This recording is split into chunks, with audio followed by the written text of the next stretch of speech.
Si vous hésitiez à acheter un écran 144 Hz incurvé, alors cette vidéo est faite pour vous car aujourd'hui on va comparer les écrans MSI et Acer. Allez, c'est parti. Sur l'écran Acer, on va retrouver une dalle VA compatible HDR 144 Hz et 4 ms, et sur l'écran MSI, on va retrouver une dalle TN compatible 144 Hz avec un temps de latence par contre de 1 ms. Comme vous pouvez le voir, chaque écran a ses qualités et ses défauts. Comme vous pouvez le voir, on a une grosse différence de contraste entre le Acer et le MSI. Donc c'est le Acer qui a le meilleur contraste, donc de 3000 pour 1 si je me trompe pas. Et le MSI il en a un peu moins, donc de toute façon vous voyez la différence. Donc vraiment c'est quelque chose à prendre en compte, les couleurs seront bien meilleures sur le Acer. À l'arrière de l'écran MSI, on va retrouver une bande LED rouge, mais c'est pas vraiment un truc à prendre en compte parce que d'après ce que j'ai vu, il y a une nouvelle version qui est sortie, donc et si je me trompe pas, elle l'a pas. Et donc au niveau du pied, on va retrouver un pied assez ergonomique dans le sens où il prend pas beaucoup de place, et en plus on peut l'enlever du coup pour mettre l'écran sur un support VESA, donc sur un bras, donc pour qu'il prenne encore moins de place. Et bien sûr au niveau des connectiques, on va retrouver un port HDMI, DVI et DisplayPort avec bien sûr le port d'alimentation.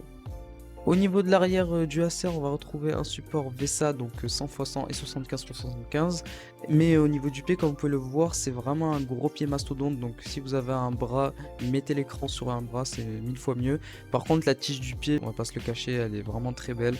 Donc avec un rouge pétant, donc vraiment ça je valide.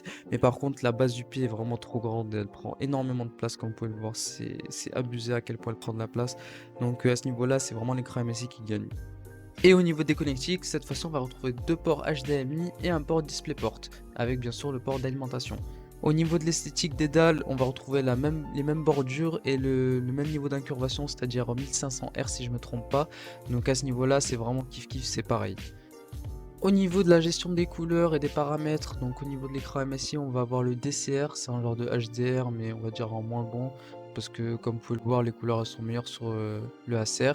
Et au niveau du coup du taux de rafraîchissement et de l'affichage, vous allez avoir une petite barre en haut avec des informations, donc si le FreeSync est activé, si vous avez mis un mode de couleur spécifique et quelle source est branchée.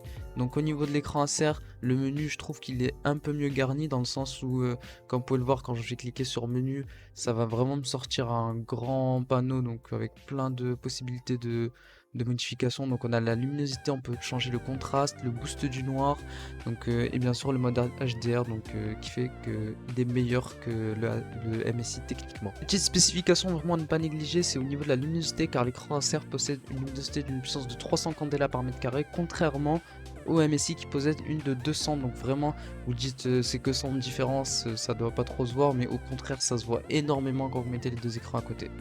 Pour moi, c'est donc le Acer qui remporte le duel, car à part le temps de latence qui est supérieur de 3 millisecondes, et honnêtement, vous allez même pas voir la différence, car j'ai testé les deux en même temps dans des jeux et on voit vraiment pas du tout de différence.